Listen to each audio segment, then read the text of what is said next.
আসসালামু আলাইকুম বন্ধুরা, সকলে কেমন আছেন? আমি মোহাম্মদ আরিফুজ্জামান। আমি আজ একটি বিষয় সম্পর্কে আপনাদের সাথে আলোচনা করব।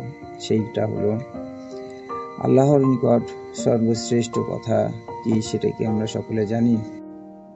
ওই ব্যক্তির কথা যে আর ভালো কারো কথা হতে পারে কি, যে মানুষকে আল্লাহর পথে ডাকে এবং নেক আমল করে এবং বলে যে নিশ্চয়ই আমি মুসলমানদের মধ্যে হইতে একজন।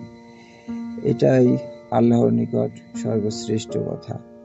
আর আমরা সব সময় আল্লাহর দেখানো পথে চলব এবং আল্লাহর ইবাদত করব এবং মানুষকে আল্লাহর ইবাদতের জন্য আহ্বান করব।